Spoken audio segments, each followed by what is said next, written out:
નમો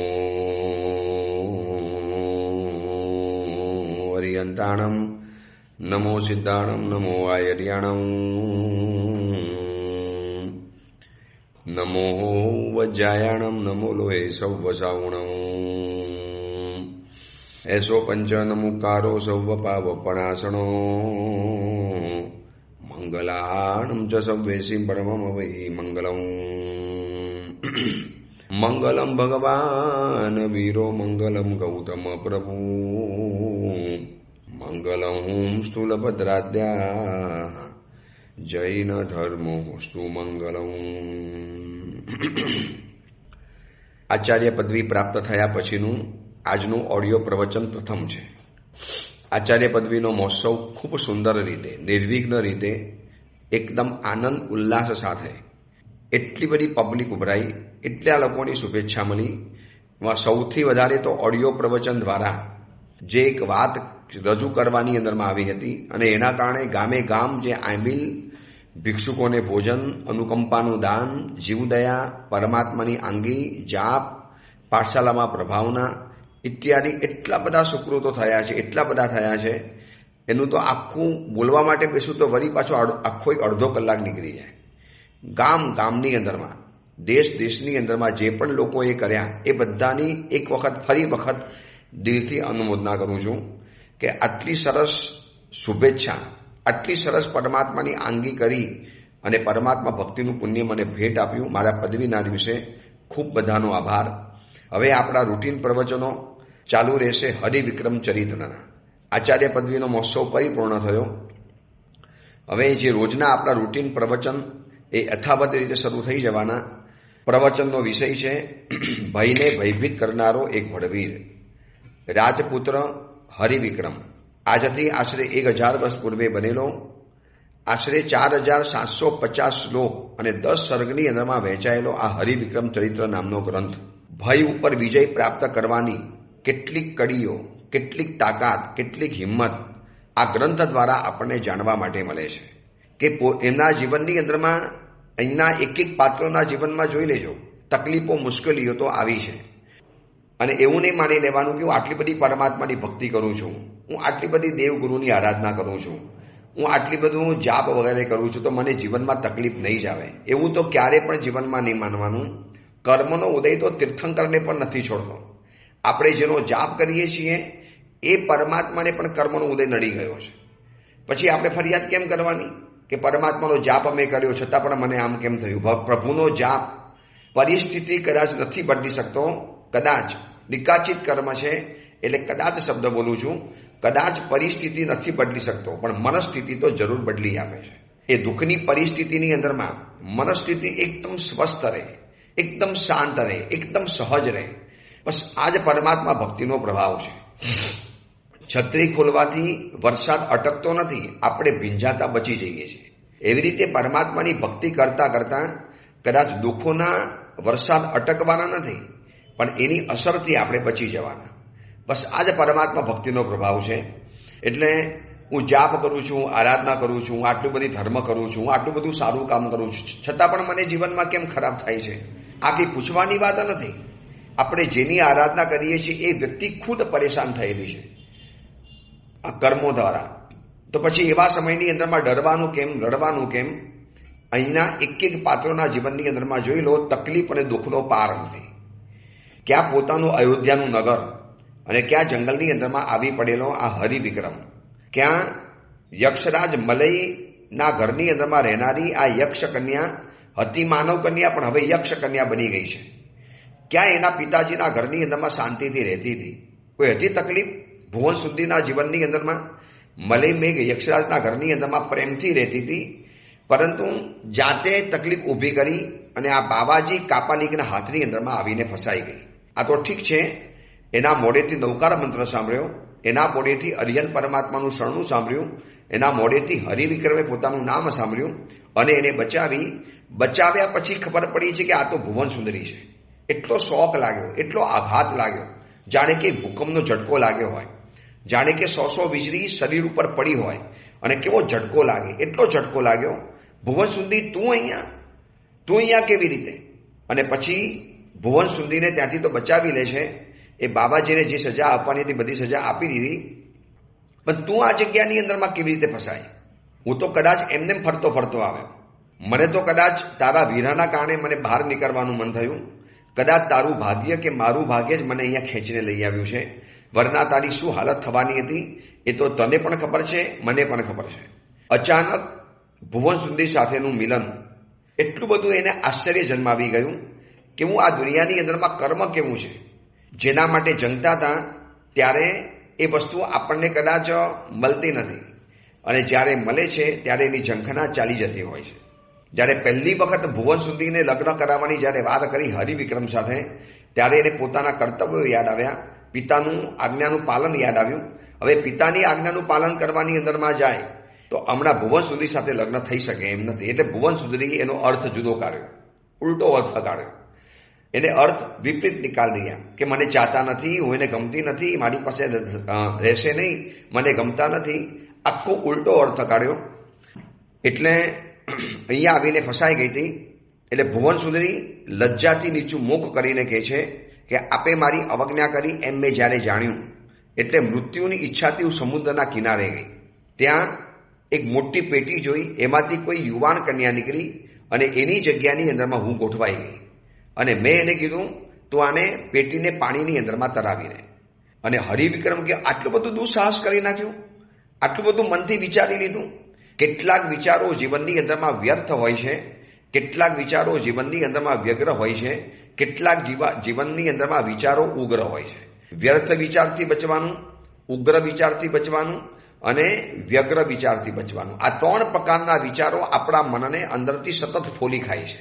વ્યર્થ વિચારો એટલે જે ચીજ કરવાના નથી, જે ખાવાના નથી. હવે એક્ઝામ્પલ તરીકે ઉપવાસ કર્યો છે અને ઘરની અંદરમાં સરસ મજાની ખાવાની વસ્તુ આવી કે બનેલી છે.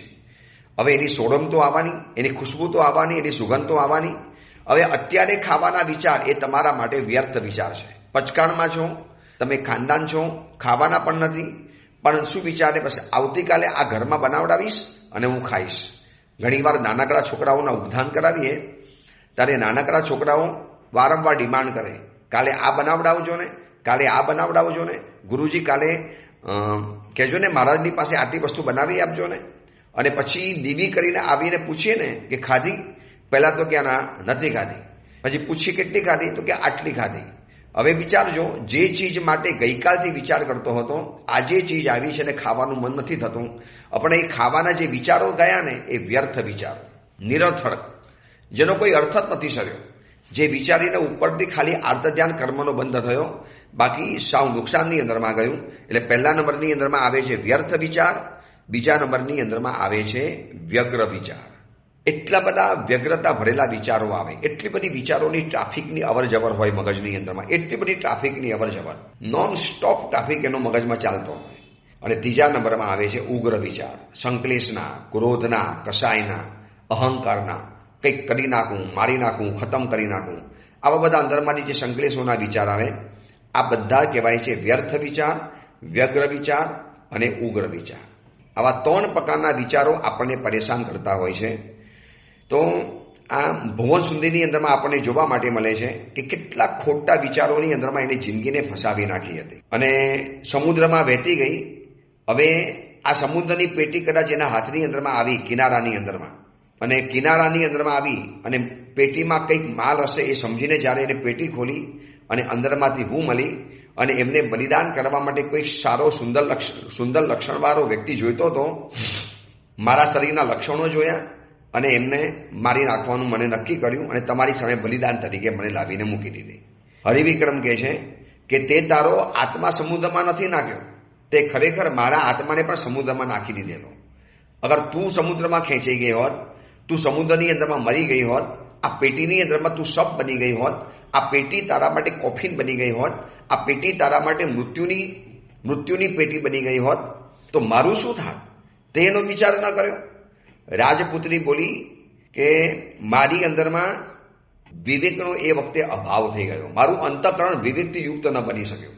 આમ હું વિવેકી છું, મને મારા પિતાએ સમજાવ્યું છે, મારી માતાએ મને સમજણ આપી છે કે આવી કટોકટીની અંદરમાં વિચાર બલને સાચવી રાખવાનું.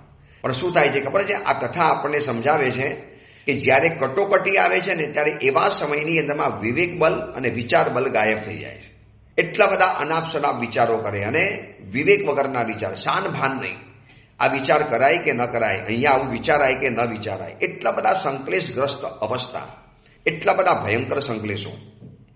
તો એ વખતે કે છે કે તે તારો આત્મા નથી નાખ્યો, તે સકલ વિશ્વને સમુદ્રની અંદરમાં નાખી દીધું છે. તે તારા આત્માને સમુદ્રની અંદરમાં નાખી દીધો. તેને વિચાર્યું કે આના કારણે મને શું પીડા થાત, આના કારણે મને શું તકલીફ થાત, આના કારણે મને શું ચિંતાઓ થાત. પણ રહેવાનું, ચલો હવે જે થયું એ થઈ ગયું.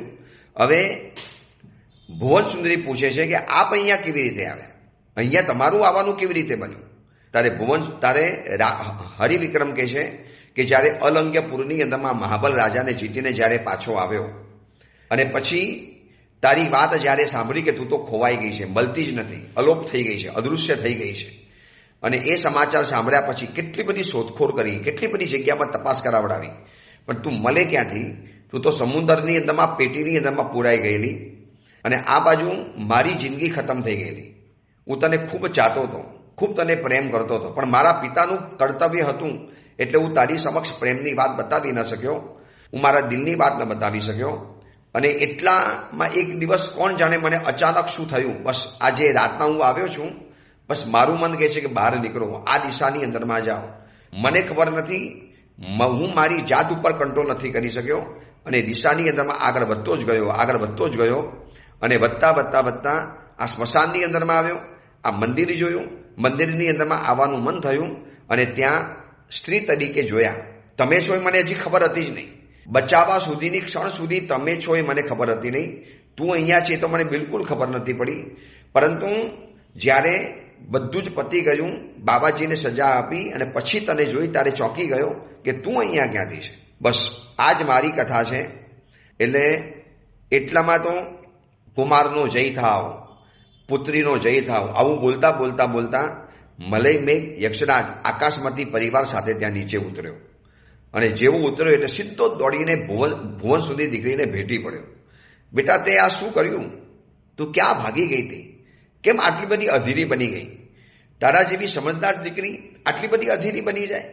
બસ આ કથા આપણને એ સમજાવે છે કે કટોકટીના સમયની અંદરમાં જે ધીરજ ધરી શકે છે, બસ માનો એના જીવનમાં કટોકટી ગઈ સમજો.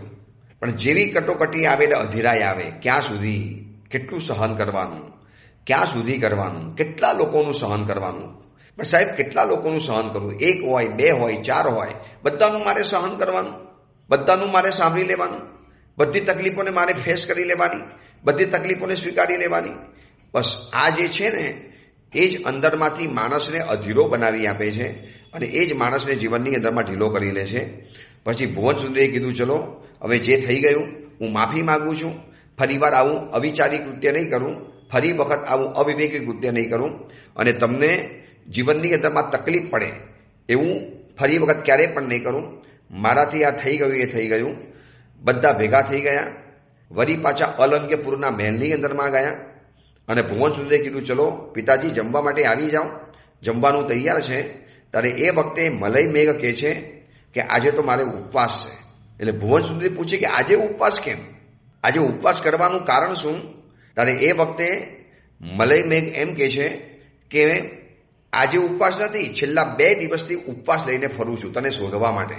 જંગલોની અંદરમાં ગયો, આ બાજુ તું પણ ગાયબ થઈ ગઈ, હરિવિક્રમ પણ કયા વગર નીકળી ગયો. એટલે મારા મનની અંદરમાં ચિંતાનું મોજું ફરી વળ્યું. એટલી બધી ચિંતા મારા મનની અંદરમાં ફરી વળી. શું થયું હશે? ક્યાં ગયા હશે?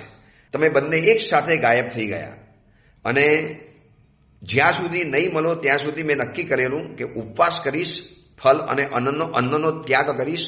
તમે મળી ગયા એટલે આવતીકાલે પારણું કરીશ. આજે તો મારે બીજો ઉપવાસ છે. અને યક્ષે કીધું કે તે તારી જાતને સમુદ્રની અંદરમાં આવી રીતે ફેંકી, કેટલી તારી મોટી ભૂલ છે, કેટલી તારો મોટો અપરાધ છે તારા જીવન માટે. જિંદગી આવી રીતે ફેંકી દેવા માટે નથી મળી. જે કુદરતે આપણને જિંદગી આપી છે તો કુદરત જિંદગી આપોઆપ પાછી ખેંચી લેશે.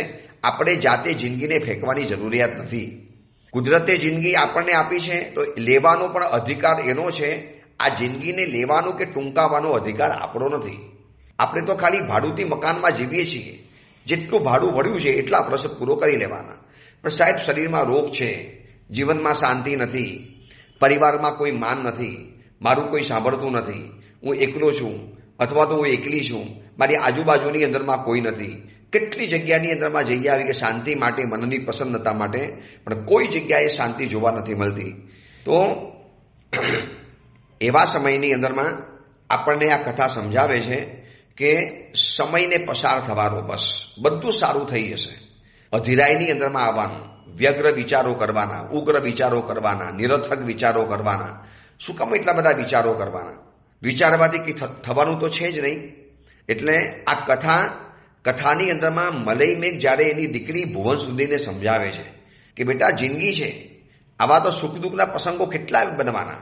જેમ દુઃખની અંદરમાં પણ ધીરજ જરૂરી છે, એમ સુખમાં પણ ધીરજ ધરવી જરૂરી છે. રાતોરાત કરોડપતિ બની ગયા, રાતોરાત લોટરી લાગી ગઈ, રાતોરાત સફળતા મળી ગઈ, અને પછી એના કારણે જે મનની અંદરમાં આફરો ચડે, મનની અંદરમાં જે તરંગો ઊભા થાય, તો એ પણ શાંત કરવાના છે. એટલે યક્ષરાજ કહે છે કે બેટા આવી રીતે અવિવેક કરવો પાલવે એમ નથી, આવી રીતે ન ચાલી શકે. તારા વગર તો આ કુમારનો આત્મા પણ મૂર્છિત બની ગયો. તો વિચાર, એની પાસે શું તાકાત છે, લડવૈયો છે, કેવો વીર છે, કેવો પરાક્રમી છે. તને કેવી રીતે એકલા હાથે જંગલી હાથીના શકંજામાંથી તને આબાદ બચાવેલી હતી. એની પાસે બલ છે, બુદ્ધિ છે, ઐશ્વર્ય છે, બધું જ છે. પરંતુ આવો પણ કુંવર તારા વિયોગની અંદરમાં સ્નેહથી મૂર્છિત બની ગયેલો. તો વિચાર, તે કેટલા લોકોને દુઃખ પહોંચાડ્યું છે. માફી માગી પોતાના ઘરની અંદરમાં જવા માટે નીકળ્યા, અને આ રીતે કરી અને વળી પાછા મહેલની અંદરમાં આવ્યા, નગરની અંદરમાં આવ્યા, વલ્ગુ ઋષિના આશ્રમની અંદરમાં જઈ આવ્યા, અને વલ્ગુ ઋષિના આશ્રમની અંદરમાં જઈ અને બધા શાંતિથી વાતોચીતો કરે છે. એમાં બધા જ પૂછે છે હરિવિક્રમને કે આટલો અલંઘ્ય પુરુષ જેને કહેવાય, જેને કોઈ ઓળંગી ન શકે, જેને કોઈ લંઘી ન શકે, આટલી બધી ભયંકર જગ્યાની અંદરમાં તમે કેવી રીતે સફળતાને પામ્યા? એની પાસે તો કેટલો મોટો વેંતરદેવ સહાયની અંદરમાં છે, એની પાસે તો કેટલી મોટી તાકાત છે. તમને તો મલય મેઘે સહાય કરવા તૈયાર હતા, તમે ના પાડેલી હતી, તો તમે એને કેવી રીતે હરાવ્યો, કેવી રીતે તમે એને જબ્બે કર્યો? ત્યારે કુંવર કહે છે કે કશું જ નહીં, તલવાર કે અસ્ત્ર ગમે એટલા હાથની અંદરમાં હોય, પણ જ્યાં સુધી સાહસ અને પરાક્રમ નામના આ બે હથિયાર બાજુમાં નથી, કોઈ પણ જંગ કદાચ બહારથી જીતી જઈશું પણ અંદરથી જીતી નહીં શકાય. અંદરથી જંગ જીતવો હોય તો બે ચીજ સાથે રાખવી પડે. બસ એ ચીજ સાથે રાખો. જો અંતરંગનું યુદ્ધ કેવું જીતી શકાય છે, તો હરિવિક્રમ આખી વાત બતાવે છે કે હતો ભારે, હતો તકલીફ. અલંઘ્યપુરની અંદરમાં જવું એટલે માખી બનીને પણ જઈ ન શકો, એટલો બધો ચોકી પહેરો છે. દિવસ રાત 24 કલાક, માનો ને 24 કલાકમાં કદાચ 25 કલાકની સિક્યુરિટી એને ગોઠવી દીધી છે. એક પણ નાનકડું છિદ્ર ન રહી જાય. અને આટલા પૂરની અંદરમાં જવું એટલે દેવો પણ વિચાર કરે. પરંતુ પરાક્રમ, સાહસ, ભય, નિર્ભયતા, આ તો બધી મારા જિંદગીના પર્યાયવાચી શબ્દો છે. મને જિંદગીમાં ક્યારે ભય નથી લાગ્યો. હું તો ભયને ભયભીત કરનારો વડવીર છું. મને ડર શેની વાતનો હોય. અને મેં હિંમતથી અલંઘ્યપુરની અંદરમાં જવાનો નિશ્ચય કર્યો. આ પિતા સમાન એવા આપણા મલય મેઘ યક્ષરાજ ઘણી સહાય કરી એમને. ઘણી જે સહાય માનવ તરીકે હું કરી શકતો હતો બધું જ મેં કર્યું. પણ જ્યાં માનવ તરીકે થઈ શકે એમ નથી એવું અલંઘ્યપુર હતું, ત્યારે મલય મેઘ પિતાજી પણ સહાયની અંદરમાં રહ્યા અને સીધા જ ઘૂસી ગયા છે એના શયનખંડની અંદરમાં. કોઈ સૈનિકોને જોયા નહીં. આટલો ચુસ્ત ચોકી પહેરો હતો. કોઈને ગંધ સુદ્ધા પણ નથી આવી. બધા જ બારી બારણા બંધ, વાતાયનો પણ બંધ. અને આખા દિવસની પ્રવૃત્તિ કરીને કદાચ રાજા થાકા પાકેલો હોય એટલે એ સૂતો તો અલંઘ્યપુરના એના શયનખંડની અંદરમાં, અને અમે સીધો જ હલ્લો બોલાવ્યો એના શયનખંડમાં. સીધા ડાયરેક્ટ પહોંચી ગયા. એ માનું છું કે દુર્ગની અંદરમાં જવું અતિશય કઠિન હતું, પણ મલય મેઘ યક્ષરાજે પણ કેટલીક સહાય કરી જે દૈવી તત્વ જ કરી શકે. પુરુષનું ત્યાં કામ જ નથી, મનુષ્ય તો જીવી જ ન શકે. એટલે એમની સહાયથી સીધા જ એના શયનખંડમાં ઉભા રહી ગયા. ન બીજા કોઈની સાથે યુદ્ધ કરવાનું. અને મેં જઈને સીધો લલકાર્યો. શું કામ સૈનિકોને મારવાના? શું કામ આપણા કારણે આપણી વેર પીપાસા છે તો આપણે શાંત કરી લઈએ? શું કામ એમાં સૈનિકોને વચમાં નાખવાના? શું કામ સૈનિકોને વચમાં લાવવાની જરૂરિયાત છે? બસ આ બાબત હતી અને સીધો જ ઓના ગયો એટલે પેલા તો એ સીધો ડઘાઈ ગયો કે કેવી રીતે આવી શકે? અલંગ્યપુરની અંદરમાં માણસ માત્ર નથી આવી શકતા તો કેવી રીતે આવ્યા? જંગલના માણસો પાસેથી સીધું સામાન બર્તન વગેરે ખાલી મંગાવી લેવાનું, એ સિવાય કોઈ દુર્ગની અંદરમાં આવી જ ન શકે. એટલો ઊંચો, આવો ઊંચો અલંગ્યપુર કહેવાતો હતો. એક દંડિયો મહેલ જે આવતો હતો પુરાણા સમયમાં, એટલો મહેલ. અને આમાં કેવી રીતે આવી શક્યો આ કુંવર? અને કુંવરે આવીને તરત જ કહી દીધું, હું અયોધ્યા નગરના રાજા અજિત વિક્રમનો પુત્ર છું, હરિવિક્રમ. તમારી સામે હિસાબ ચૂકતે કરવા આવ્યો છું. કાં પિતાજીનું સેવાની અંદરમાં લાગી જાઓ, કાં પછી યુદ્ધ કરવા માટે તૈયાર થઈ જાઓ.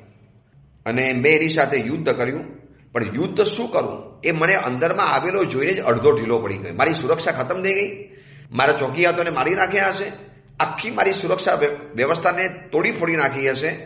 એટલા બધા વિચારોમાં વ્યગ્ર હતો. અને આ બાજુ કુમારની સાથે એને તલવારબાજી પણ કરવાની હતી. કુમારે કહી દીધું, લડશું તો આપણે બે લડીશું. શું કામ સૈનિકોના ભૂકા બોલાવવાના? શું કામ સૈનિકોને ઘાયલ કરવાના? શું કામ સૈનિકોને પલ્લોકની અંદરમાં આપણી એક સત્તા પીપાસા માટે લોકોને મોકલી આપવાના? આપણે બંને સામસામે હિસાબ ચૂકતે કરી લઈએ. પરંતુ મહાબલ જે કહેવાતો હતો, જે રાજા, જે પિતાનીથી અલગ પડીને આખું એનું સામ્રાજ્ય ઊભું કરેલું હતું, શરૂઆતની અંદરમાં તો એને બહુ રોફ માર્યો, દમદાટી બતાવી.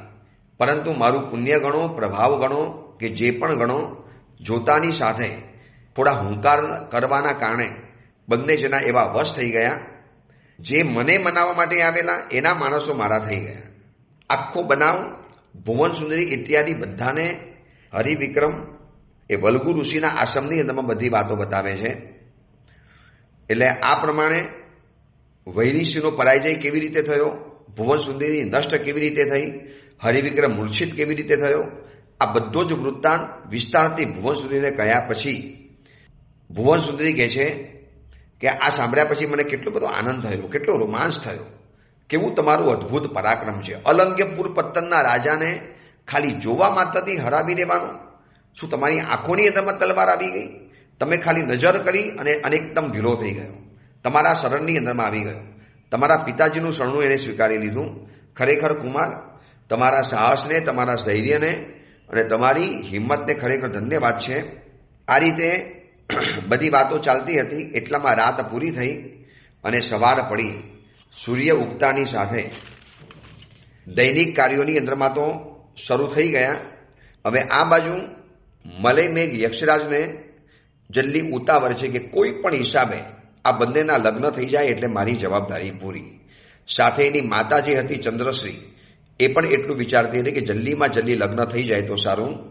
એટલે કેવું છે, સંસારના ક્ષેત્રની અંદરમાં દીકરી કદાચ દીક્ષા લેવાની ન હોય, દીકરી કદાચ સંયમ જીવનના માર્ગે ન આવવાની હોય તો દરેક માતા પિતાને એમ જ થાય કે બસ એને સારું ઘર મળે એટલે આપણે એને વરાવી દેવાની છે. પરંતુ આજના સમયની અંદરમાં કેવું છે કે દીકરી 25 વર્ષની થાય, 30 વર્ષની થાય, અરે 32 વર્ષની થાય ને ત્યાં સુધી એને પપ્પાના ઘરમાં જ રહેવું છે, લગ્ન નથી કરવા, જવાબદારીથી ભાગવું છે. કોણ પોતાની સ્વતંત્રતા ગુમાવે, કોણ પોતાની ફ્રીડમ ગુમાવે? અહીંયા તો આઝાદ પંખી છીએ. ઘરમાં મોડા આવો તો પણ ન ચાલે, ઘરમાંથી વહેલા નીકળી જાવ તો પણ ચાલે. એટલું કહીને જાઓ ને કે કામ છે, આવું છું, અડધો કલાક લાગશે, પછી પતી ગયું. એનાથી આગળ વધારે પૂછી શકાતું નથી.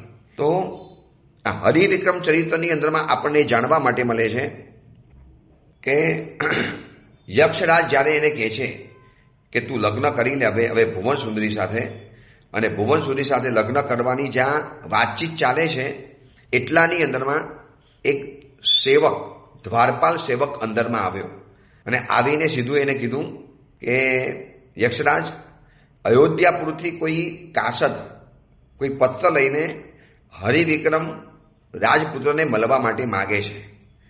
એટલે તરત જ એને અહીંયા લઈ આવો, એને માન સાથે લઈ આવો. અજિત વિક્રમ રાજાનો કંઈક સંદેશો આવેલો હતો કે બેટા, તારા સમાચાર અમે જાણ્યા, લોકવાયકાથી તારા સમાચાર અમને પ્રાપ્ત થયા. તે વૈરીસિંહ નામના શત્રુને, મહાબલ શત્રુને અલંગ્યપુરના પટ્ટનના કિલ્લાની અંદરમાં જઈને તે હરાવ્યો.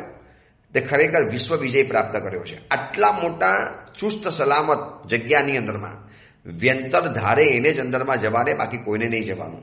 કોઈ રસ્તો જ નહોતો. ચારેકોર એક દાંડિયો મહેલ જેવું હતું અને એની અંદરમાં પહોંચવું એની અંદરમાં રહેવું, બસ એના જેવી આ વાત હતી. એટલે કીધું કે બેટા તારા વગર અહીંયા પરિવાર દુઃખી છે, તું આવી જાય તો અમારું મન બહુ ખુશ થશે.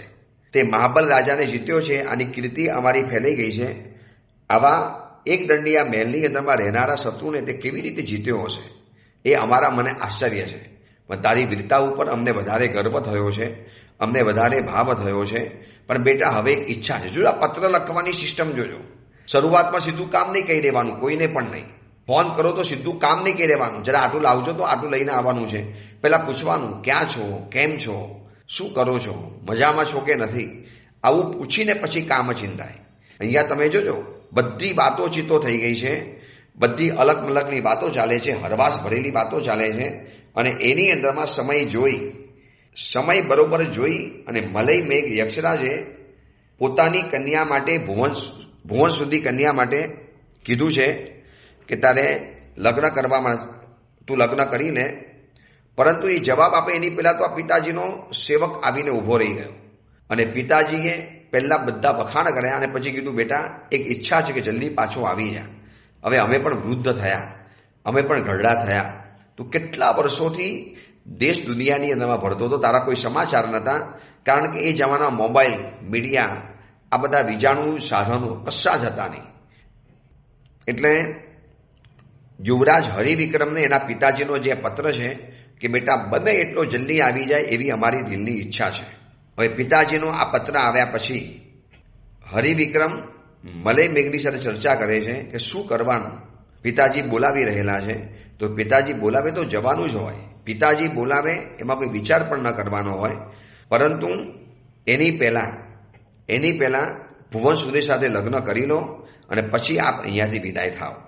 એકવાર ગયા પછી ક્યારે પાછા આવી શકો એ ખબર નથી. એક વખત નીકળી ગયા પછી ક્યારે તમે પાછા અહીંયા આવી શકવાના એ કોઈ જ ખબર નથી. એટલે તમે લગ્ન કરી લો અને એક દિવસ સારો જોયો, શુભ શુકન જોયા, શુભ તિથિ જોઈ, સારો સમય જોયો અને જંગલની અંદરમાં માંડવો બનાવી અને ચંદ્રશ્રી, વલ્ગુ ઋષિ, મલય મેઘ યક્ષરાજ આ બધાની સાક્ષીની અંદરમાં એક શુભ દિવસે રાજપુત્ર હરિવિક્રમ અને ભુવન સુંદીના લગ્ન થઈ ગયા.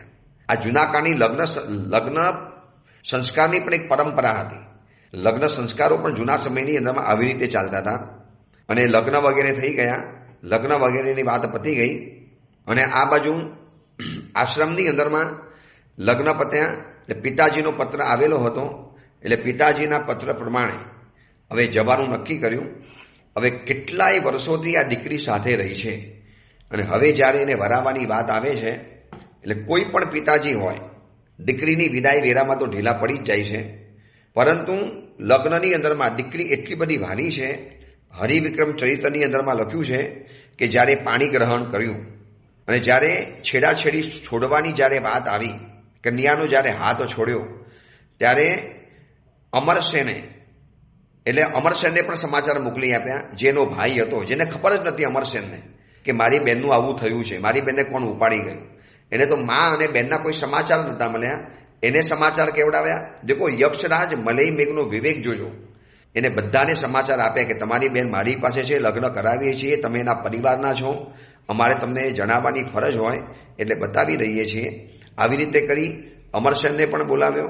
અમરસેન અને મલય મેઘ યક્ષરાજ આ બધાએ ભેગા થઈ 808 હાથી, 10,000 ઘોડા, 1,000 રથ, એ સિવાય રત્ન, સુવર્ણ, મણિ, માણેક, મોતી તો પાર વગરનું આપ્યું, પાર વગરનું.